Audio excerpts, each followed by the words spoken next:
Ya estamos ya. ¿Estamos? ¿Está todo funcionando? Estamos. Perfecto. Eh, Muy buenos días, muy buenas tardes y también muy buenas noches. Estamos una vez más en otro jueves de entrevistas. Somos parte del equipo de la Biblioteca de Santiago. Mi nombre es Andrés Muñoz. Me encuentro con Fernando Aguirre. Y el día de hoy somos parte de una nueva sesión del ciclo de conversaciones Compartir en Igualdad, donde desde ya invitamos a todas y todos a que se vayan conectando, porque tenemos una invitada que básicamente sabe mucho de este tema, nos puede dar distintos lineamientos que tienen que ver con el ejercicio laboral de esta problemática, de lo que está pasando. Y para eso brindo un fuerte aplauso virtual a Andrea Sato de la Fundación Sol. Aplauso. ¿Cómo Hola estás, Andrés, Andrea? hola Fernando. Hola Súper bien, Andrea. muchas gracias por la invitación ahí a conversar.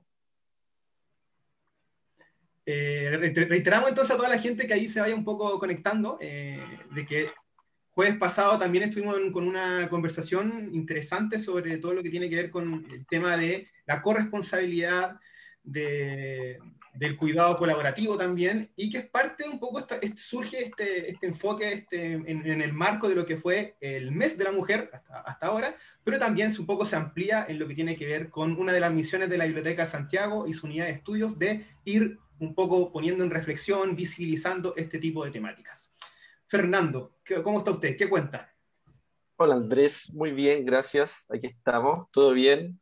Esperando esta conversación con Andrea para poder conocer un poquito más de dos estudios de la Fundación que nos parecieron súper interesantes. El primero, No es amor, es trabajo no pagado, un análisis del trabajo de las mujeres en el Chile actual, de Francisca Barriga, Gonzalo Durán, Benjamín Sáez y quien está presente acá de Fundación Sol, Andrea Sato. Y el segundo de Pobreza de tiempo y desigualdad, la reproducción del capital desde una mirada feminista.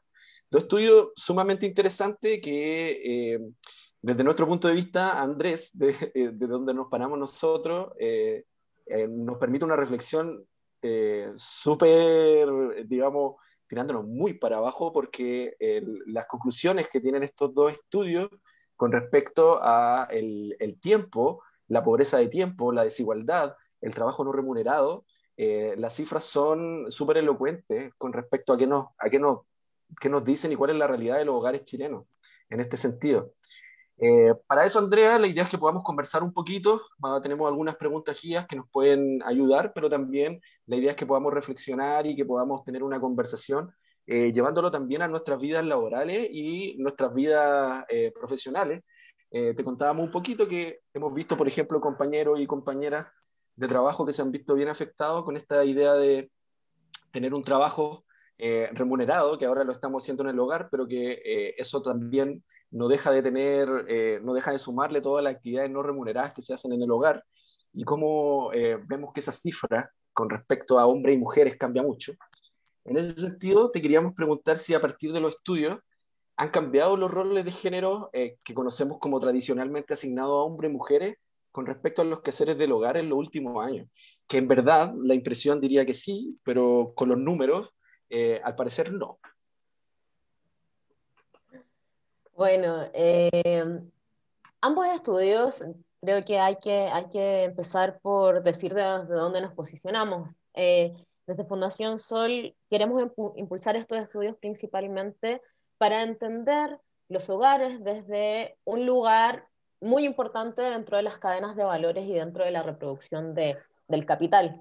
En ese sentido, por eso en estos estudios, en los dos que señalabas, nos metemos adentro de los hogares, pero también hacemos la comparación con el mundo del trabajo asalariado, qué está pasando con el uso del tiempo, pero también qué está pasando en lo que tú preguntabas finalmente, en estos cambios de roles que podemos pensar que están existiendo durante los últimos años, eh, pero claramente los datos que hemos extraído vemos que estos cambios de roles no han sido tan radicales como quisiéramos o tan rápido como quisiéramos. Por ejemplo, en el uso del tiempo entre parejas, cuando comparamos, por ejemplo, quién realiza más trabajo de cuidados en un hogar donde solo está un hombre y una mujer, una pareja heterosexual, observamos, por ejemplo, en parejas jóvenes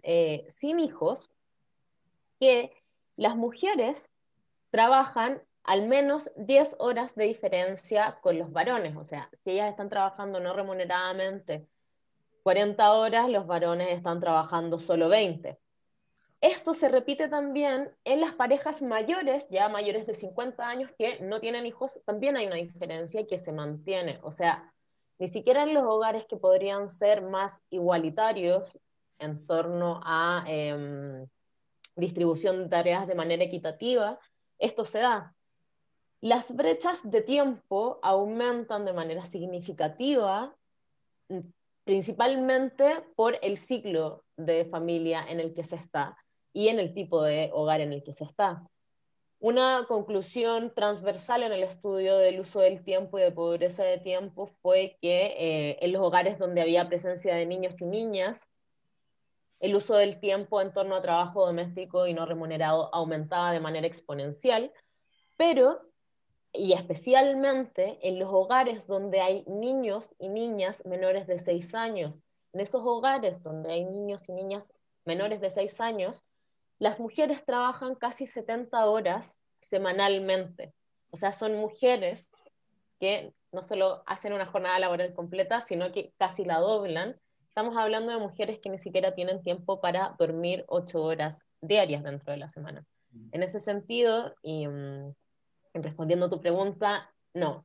Los roles de género se mantienen, muchas veces se profundizan, y ni siquiera estas generaciones más jóvenes, como mencionaba, en hogares donde hay solo parejas sin hijos, hay una distribución equitativa del trabajo, que uno esperaría que fuera así, porque si dos personas están viviendo bajo un mismo techo, hay una diferencia importante en torno al trabajo doméstico y de cuidados que se realiza entre unos y otras.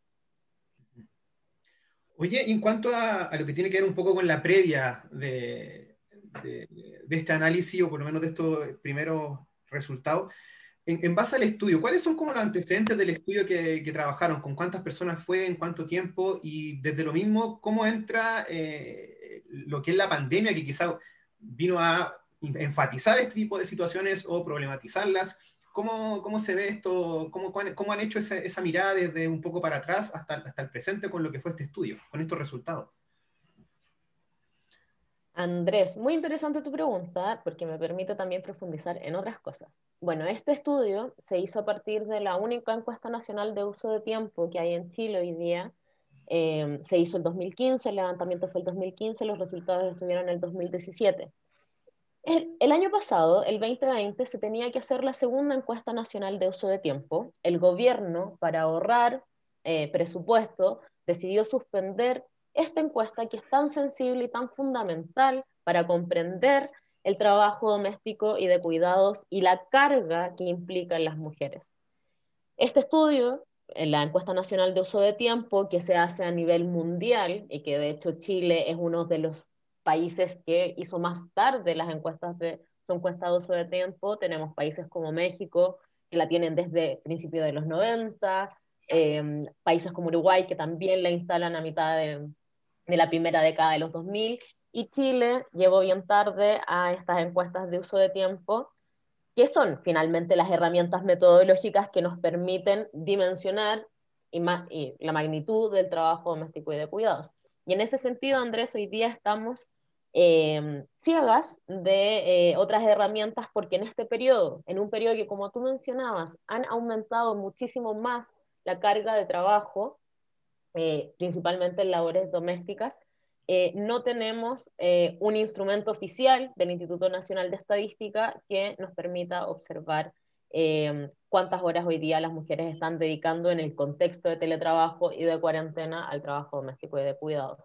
Hay algunos instrumentos que se han hecho de ONU y desde CEPAL que tratan de estimar cuántas han sido las horas que han dedicado las mujeres al trabajo de cuidado durante la pandemia, y claramente doblan o triplican lo que ya hacían. O sea, si estamos hablando de que las mujeres en promedio diariamente trabajan 2 horas más que los hombres, esas 2 horas más que los hombres se estarían duplicando o triplicando en muchos casos. En ese sentido, Hoy día también siempre es un llamado, y especialmente como estamos en la biblioteca y también estamos bajo la dirección de estudios, conversando con ustedes, es importante poder tener fuentes, bases de datos que nos permitan investigar y que nos permitan también reflexionar respecto a lo que está pasando hoy día. Y si no tenemos esas bases de datos, y si el gobierno de manera aleatoria suspende instrumentos tan significativos para el estudio de las ciencias sociales y principalmente para la desigualdad entre hombres y mujeres, nos parece que, bueno, es necesario también observar ahí cómo se ha movido la ciencia en este país. Sí, un poco complejo poder trabajar sin fuentes, nosotros lo tenemos absolutamente claro. Y claro, dificultan mucho más. Las proyecciones son solo eso, pero no dan cuenta de una fotografía de la realidad que sí lo pueden mostrar ciertos datos que nos permitan concluir ciertos elementos y ver también para dónde vamos y en qué nos hemos caído. Las cifras que comentabas tú son súper significativas, además se dan en todo tipo de hogares, lo cual particularmente me sorprendió mucho, porque con hijos, sin hijos, depende del jefe o jefa de hogar, siempre igual. Incluso las hijas tenían participación dentro del trabajo no remunerado, lo cual muchas veces se invisibiliza y no se toma en cuenta, lo cual es súper relevante y, como para poder adentrarse también dentro de ese tema, el tema de la infancia, que es un tema súper complicado, sobre todo en este momento. Ustedes en el estudio particularmente hablan del tiempo como factor de discriminación hacia las mujeres, lo que resulta súper interesante llegar a esta conclusión a partir, lógicamente, de lo que planteabais, pero ¿a qué se refieren o cómo podríamos entender esta discriminación hacia las mujeres por el factor tiempo?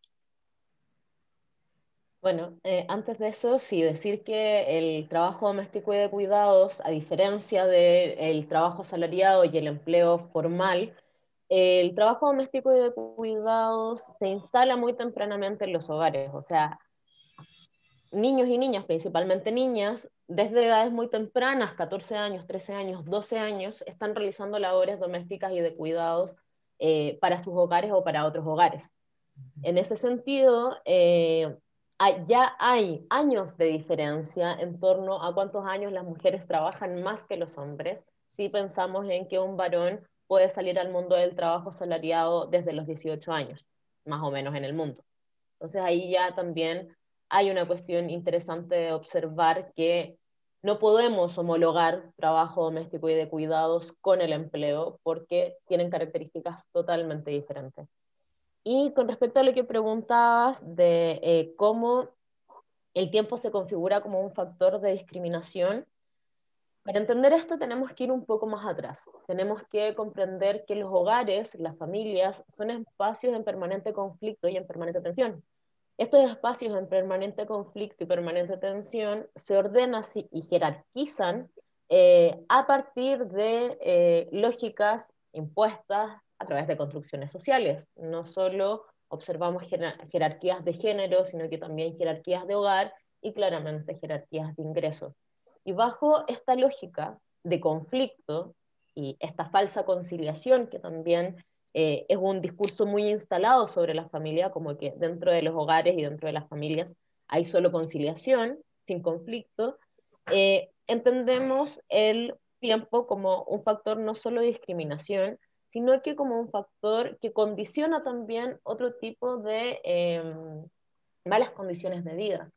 En ese sentido, y bajo esta reflexión, que la falta de tiempo también se puede configurar como discriminación y finalmente como también falta de espacio y tiempo para desarrollar otras habilidades y aptitudes, construimos el índice de pobreza de tiempo.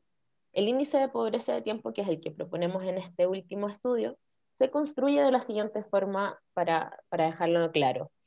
Nosotros establecimos un número, que es 67,5 horas mensuales. ¿Por qué 67,5 horas? Porque es una jornada de trabajo sumado a una hora diaria de autocuidado, que es ducharse, vestirse, lavarse los dientes y alimentarse, 2 horas de transporte en el día y 9 horas y media de diversión, de ocio, de descanso, de tiempo finalmente a libre disposición durante la semana. Sumando todo eso, a nosotras nos dio este número que es 67,5 horas y que establecimos esto como una línea de pobreza. Si tú tenías menos, o sea, si tú trabajabas en total más de esas 67,5 horas, establecíamos que tú eras una persona pobre de tiempo. ¿Cuáles fueron los resultados de esta construcción de este índice? Fue que el 53% de las mujeres son pobres de tiempo. O sea, más del 50% de las mujeres en Chile no tiene tiempo suficiente para su descanso, ocio y autocuidado. Sin pensar tampoco en que pueda tener otro tipo de hobbies y actividades, claramente, porque con suerte está logrando dormir. En ese sentido, y ya redondeando esta idea, es que el tiempo finalmente se estructura como un factor de discriminación porque la falta de este tiempo no te permite hacer otras actividades y ni siquiera te permite estar bien, dado que la carga de trabajo es demasiado grande para hacer otro tipo de actividades o tener el tiempo suficiente hasta para el descanso. En ese sentido, instalamos también el concepto de pobreza de tiempo y proponemos el indicador de pobreza de tiempo en un margen mucho más amplio donde tengamos que ver la pobreza de manera multidimensional, que ha sido también la lógica a la que han cambiado los últimos instrumentos de estos últimos años, como por ejemplo CACEN, que ya no solo mide pobreza de ingresos y trata de medir otro tipo de factores que condicionan también la pobreza.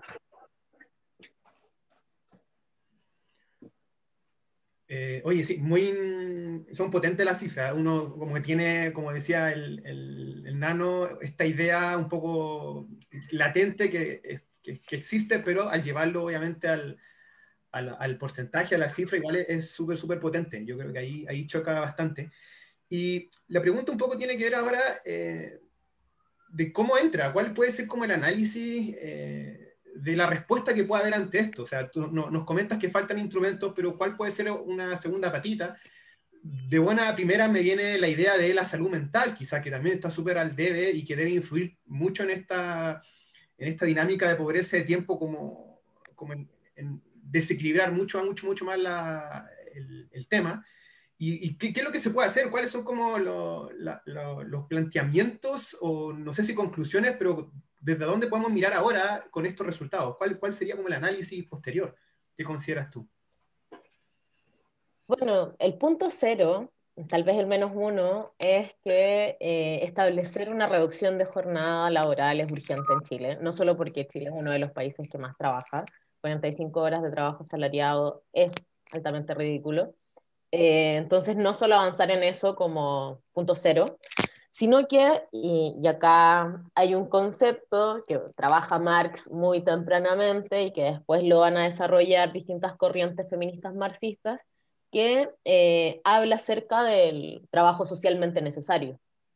Y el trabajo socialmente necesario, lo que se plantea desde los feminismos y desde el marxismo también, el marxismo más contemporáneo, es repensar esta estructura, estas dos esferas del trabajo productivo, que podría ser el trabajo asalariado, y el trabajo reproductivo, que es que permite la reproducción social, eh, en donde el tiempo de mercado o el tiempo de producción o el tiempo asalariado pierda centralidad y de hecho empieza a cobrar centralidad e importancia el tiempo de cuidado, el tiempo de reproducción social y el tiempo también que se dedica hoy día a no solo al cuidado de personas, sino que también al cuidado del medio ambiente, de la autogestión, etc.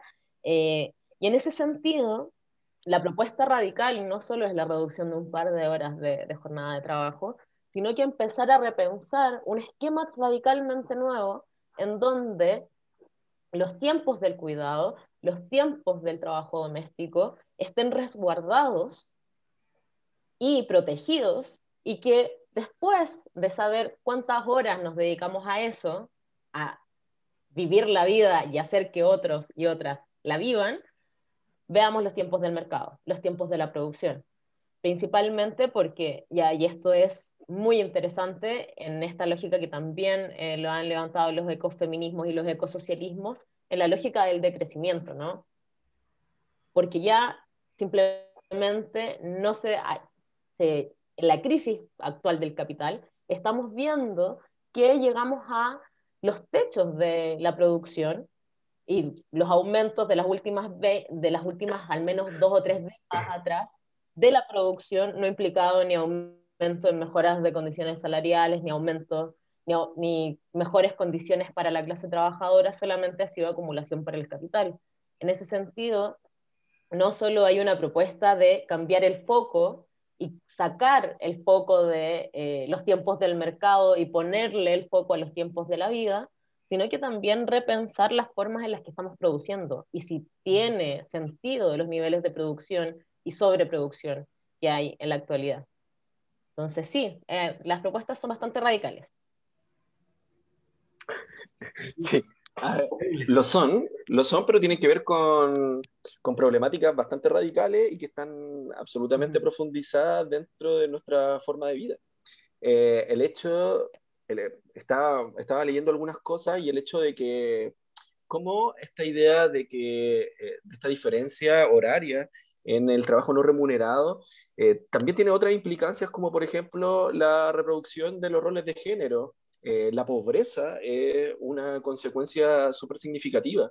Y en su estudio hablaba mucho, por ejemplo, de los hogares y cómo estar dentro de esta pobreza de tiempo también tenía muchas otras implicancias que tenían que ver con la vida cotidiana de las mujeres.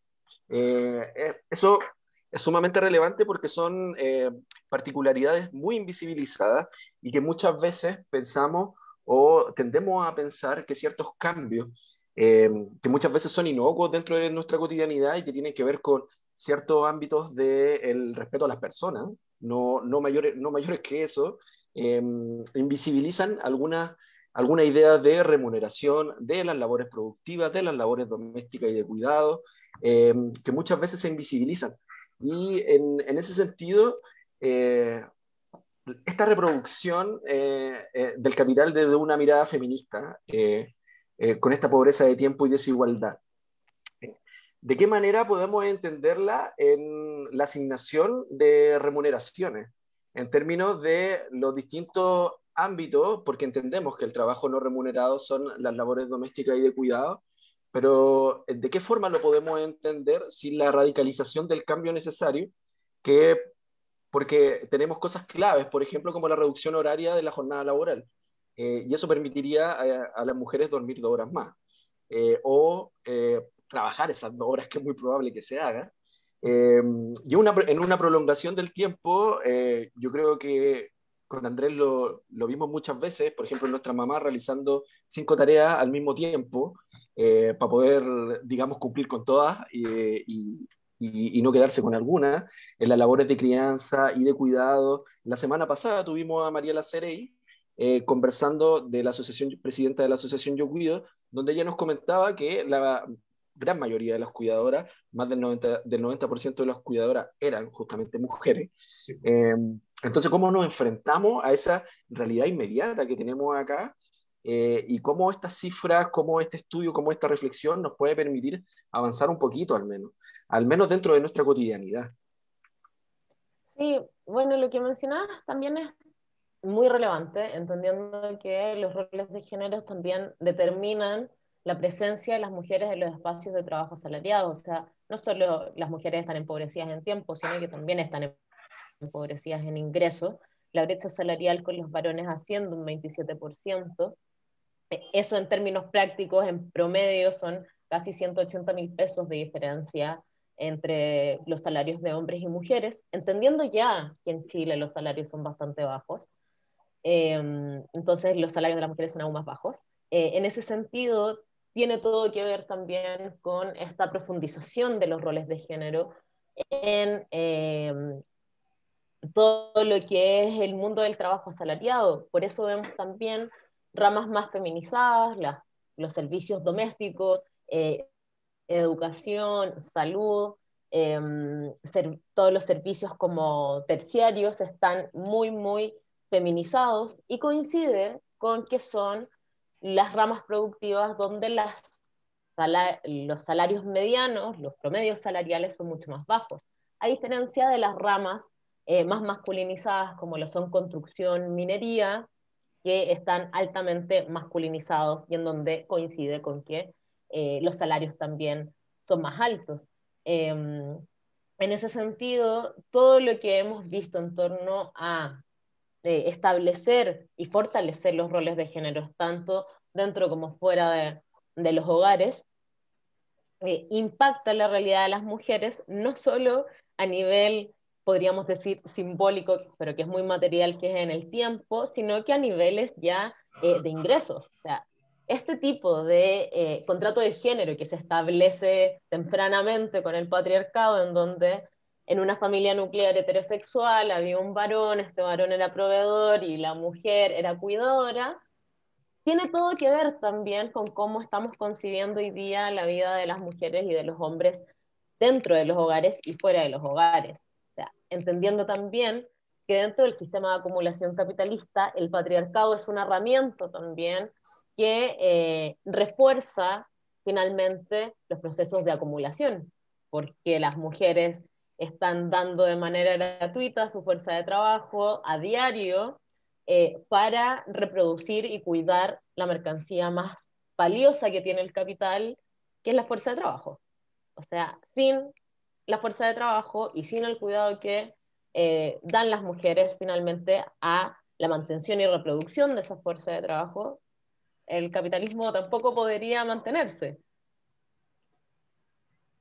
Claro. Oye, es loco este tema, porque ponte tú y yo en este tiempo, antes de obviamente pasar a lo que es fase 2 y que no se podía salir, visitaba una amiga que es mamá, ella tiene dos hijos, y la fui a ver un día, me acuerdo, y yo creo que estuve los primeros 10 minutos, me di cuenta que tenía una cosa caótica la pobre con un chico de 4 y otro como de meses, y era una locura porque de verdad ya no podía hacer nada, si ni siquiera como el tema de la anfitriona de te sirvo algo, y ahí como que me puse a apoyarla y a tirar la talla y a conversar, y creo que fui hasta que se cambió de casa y por lo menos fui toda la semana una vez porque de verdad la vi muy mal, nunca la había visto así. Ella me comentaba que su pareja trabaja, tenía que salir y volvía como a las 9 de la noche diariamente, pero durante todo lo que es el día tenía que estar meramente estar con los chiquillos y recién se sentaba como a trabajar desde las 12 de la noche, ¿cachai? Y después tenía que despertar muy temprano. Y ahí uno dice que uno hace igual como el aterrizaje porque estoy hablando de una chica que es profesional, es diseñadora, entre comillas, tiene como un consumo cultural y todo un tema mucho más amplio de otras figuras, otros contextos sociales. Y aquí uno ve que es transversal el tema, pues. Y eso es cuático. De hecho, lo conversábamos con el Nano, porque el Nano me comentaba que también lo más seguro es que nosotros, con nuestras parejas, nuestras respectivas pololas, si hay o no, o con las mamás de repente, si vivimos con mamá, otra gente, también independiente de la realidad que estemos, siempre las mujeres van a estar trabajando más, aunque uno tenga quizás como un chip de que no es así. Y eso como, esa idea como de ir cambiando el paradigma, hablo directamente desde hombre, eh, es como el golpe un poco es bien fuerte, el golpe de esa cachetada que tú decís que de verdad no solamente pasa en ciertos estratos sociales, sino que es realmente transversal. Sí, disculpa Andrea, Sí, solo una cosita, sí. que es de una cita del estudio. En los hogares conformados por parejas heterosexuales sin presencia de hijos, hijas, las mujeres trabajan 36 horas, mientras los varones solo 18 en trabajo no remunerado. Ah, chavo. Qué Ahí gacha. están ustedes, chiquillos. ¿Qué, Todo qué, el qué rato, decirles? todo Ahí el están rato. ustedes. Sí, Yo ahora estoy solo, pero igual imagino que en un futuro tengo que tener el chip para cambiarlo, porque de verdad que es brígido, de verdad que es brígido. y esas son las cosas que se No, invisibilizan en verdad. sí, es un montón y es súper interesante lo que planteas, Andrés, lo que plantea Nano, más allá de molestarlos porque ustedes están probablemente en ese lugar que son esas 10 horas de diferencia más o menos. más, casi, bueno, en fin. Lo que también hay que, y lo que impulsamos también con este tipo de estudios, es que esta conciliación dentro de los hogares y esta cuestión que viene a ser también muy privada, no es una solución. O sea, efectivamente en nuestros hogares de manera individual podemos ya separarnos de manera equitativa absolutamente todas las labores de cuidado y de trabajo doméstico, pero acá también hay que pensar en políticas públicas, en que las comunidades se involucren en algo que es de responsabilidad social, que son los cuidados de las personas. En ese sentido, más allá de que ustedes, y confío en eso, en que puedan como hacerse parte, o los varones o en los hogares, se puedan redistribuir las tareas de manera equitativa, aquí sí hay que avanzar en política pública que garantice los cuidados, y los cuidados en todas sus dimensiones. No solo estamos hablando del cuidado de niños, niñas y adolescentes, sino que también estamos hablando del cuidado de personas en situación de discapacidad, de personas dependientes, de adultos mayores, en donde el Estado y las comunidades, sin lugar a duda, tienen que hacerse cargo y tenemos que observarlo como una responsabilidad social, avanzar sin lugar a dudas a un sistema de cuidados que contemple el cuidado como finalmente el núcleo de la sociedad y darle la importancia que se merece. Acá no podemos pensar tampoco que vamos a resolver este tipo de problemáticas de manera privada, nuevamente llevándolo solamente al núcleo hogar.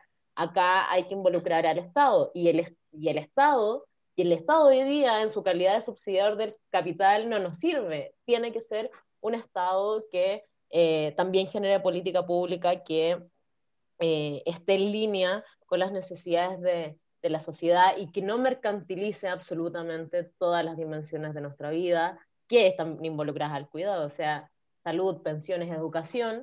Ya empezando por ahí necesitamos como recuperar todos esos derechos para empezar a pensar en formas más profundas de redistribuir los cuidados socialmente. Mm. Sí. Sí, Oye, yo tengo, sorry, Nano, que tengo una consulta que la vez pasada no me la vale. respondió un poco o no lo pudimos ver con la Mariela. Eh, Sorry, porque yo siempre voy a bajar un poco a la cultura pop y me aprovecho un poco de la contingencia de eso. Nos estás mencionando que el tema de los cuidados, el tema de personas con capacidades diferentes, en situación de discapacidad, tercera edad. Yo quiero hinchar bastante porque ya está la película que va a nominar al Oscar, el documental El Agente Topo, que yo insisto que es una realidad que yo creo que cualquier persona que ya pasó por algún abuelo, papá, mamá, abuelita, en tercera edad en un hogar la ve. Es como que esos personajes se replican, capaz que cambien de nombre y cambien de locación geográfica, pero existen. Y aquí yo quiero ver, mi pregunta va un tema por quizá el análisis que tiene la fundación a nivel más internacional, porque yo insisto que la gente topo me presumo que no es solamente muy local, que no es solamente Chile, sino que una mirada muy latinoamericana. Tú nos estabas mencionando al inicio de la conversa que México está un poco más adelantado, entonces desde esta perspectiva, ¿cuál es como en dónde estamos ubicados como país en lo que tiene en este respecto de análisis de estudio de la figura de los temas laborales? ¿En qué estamos? Me interesa saber cómo esa lectura, porque insisto que es una cosa bien latinoamericana quizás. Bueno, no estamos tan bien. México mencionaba que estaba avanzado en algunos instrumentos de medición del trabajo no remunerado, pero no ha avanzado en políticas públicas que garanticen los cuidados. En la región, por ejemplo, tenemos casos como lo es Argentina, que inauguró hace un par de años un sistema nacional de cuidados, Uruguay, que ya lleva casi una década con un sistema nacional de cuidados que no solo incluye a niños, niñas, adolescentes, personas dependientes y adultos mayores, sino que también, y especialmente en Uruguay, hay un enfoque muy integral a las personas que cuidan. No solo es el cuidado por el cuidado, sino garantizar el cuidado de quienes cuidan. Ujú. Entonces, eso también está aparejado de las personas que se dedican exclusivamente al cuidado, de estar bien remunerado, de tener seguridad social, etcétera, cuestiones que aquí no suceden.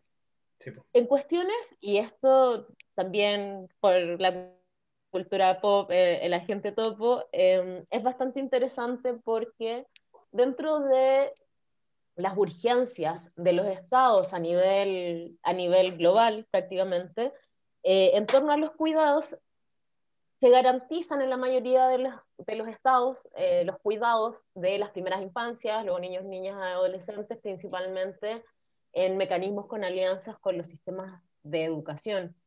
Pero la tercera edad y los adultos y adultas mayores principalmente han estado excluidos de esta discusión de los cuidados más integrales.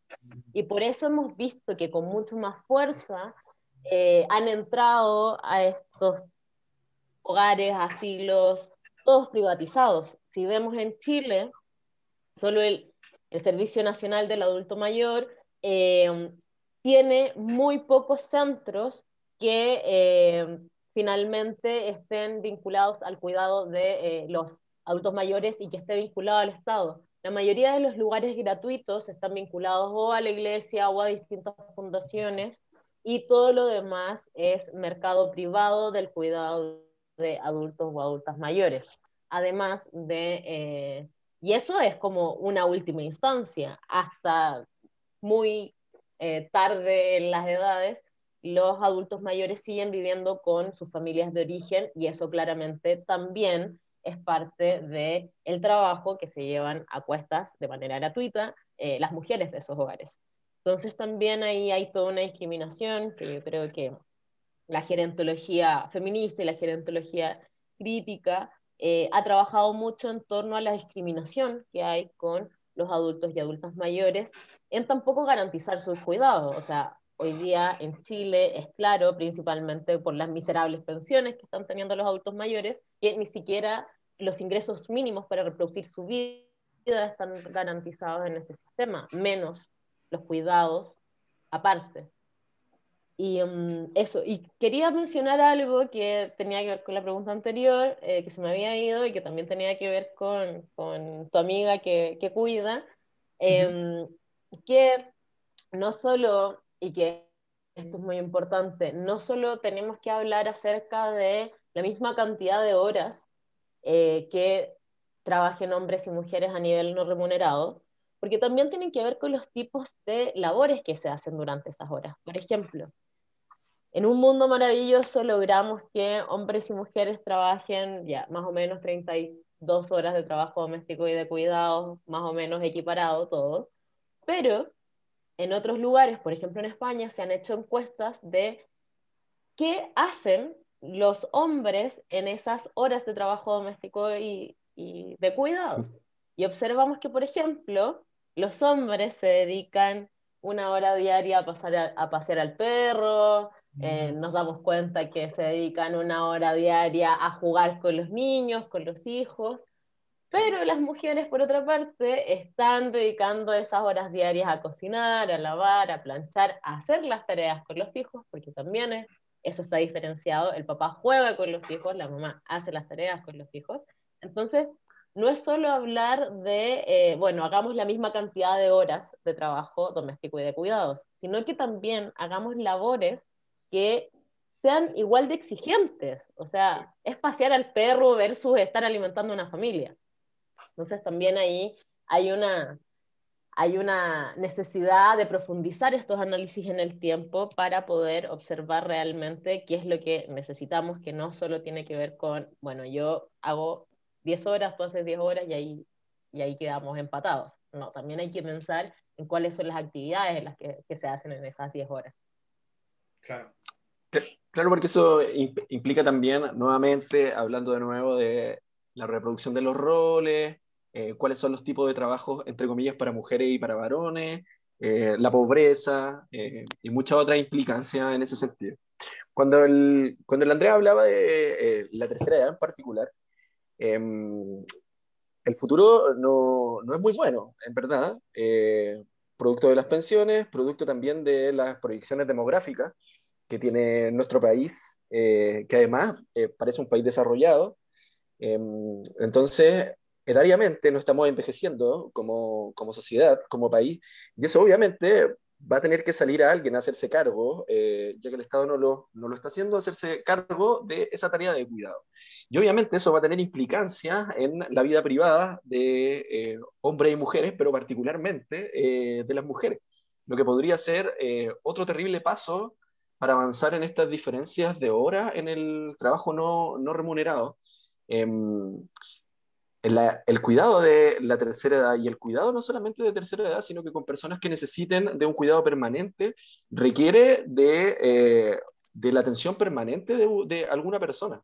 Y eso obviamente, esas labores de cuidado van a implicar que esa persona deje sus horas de vida privada, de ocio, laborales también, de desarrollo profesional, personal, eh, de lado, y van a tener implicancias en términos económicos, para verlo como se está evaluando hasta ahora, de pobreza.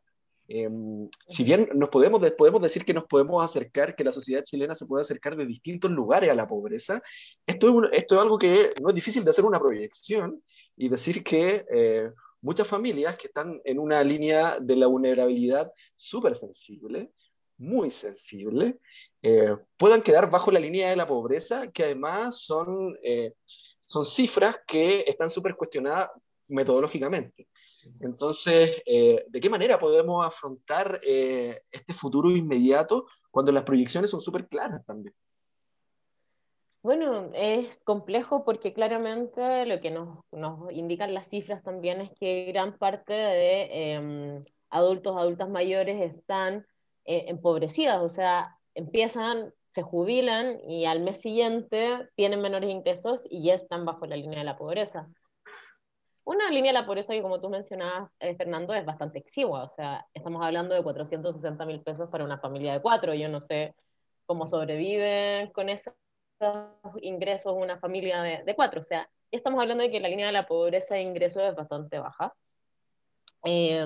Pero claramente las personas pensionadas que empiezan a jubilarse quedan altamente empobrecidas, y eso tiene aparejado otro tipo de problemáticas. Hoy día estamos viendo que hay más de 1,5 millones de adultos y adultas mayores que están endeudados. O sea, son personas que trabajaron toda su vida laboral, que hoy día están jubiladas y están recibiendo miserias, y no solo eso, sino que están endeudándose porque sus ingresos no alcanzan para poder comprar un kilo de pan el día 30 del mes.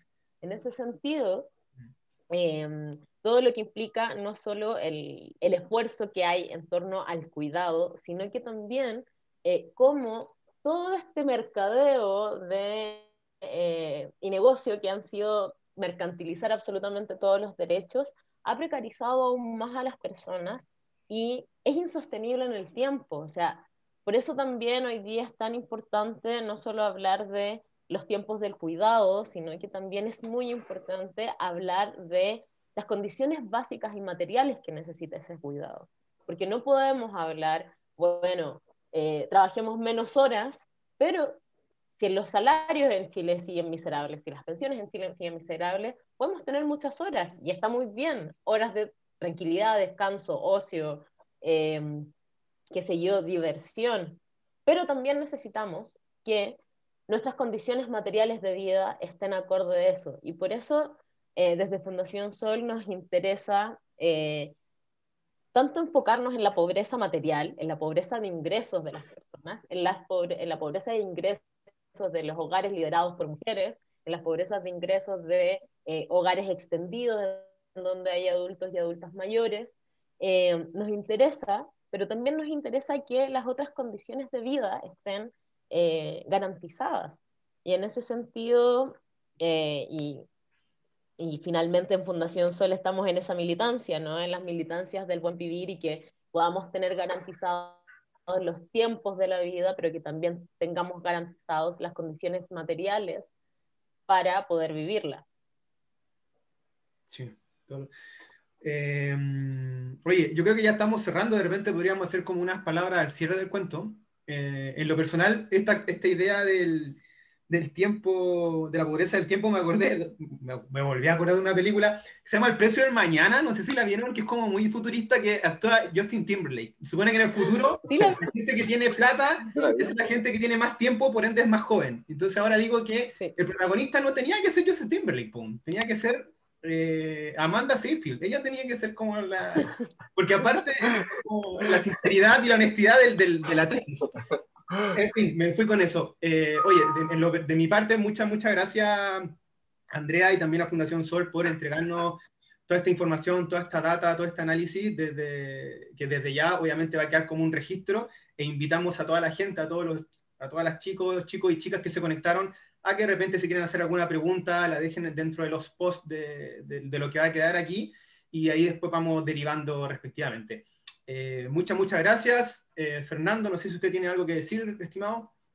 Sí, gracias Andrés, dale gracias a la Andrea por su participación, gracias a Fundación Sol, por además por los estudios y las investigaciones en este sentido que nos dan muchas luces acerca de temáticas muy invisibilizadas durante mucho tiempo. Nos permite realizar reflexiones tanto profesionales como personales. Entonces se agradece mucho ese trabajo, a tus compañeros y compañeras también, por supuesto. Y obvio, Andrea, por haber venido y participado de esto. Aprovecho también de dejarte invitada e invitadas a todos y todas al próximo el próximo miércoles 31 a las 17 horas.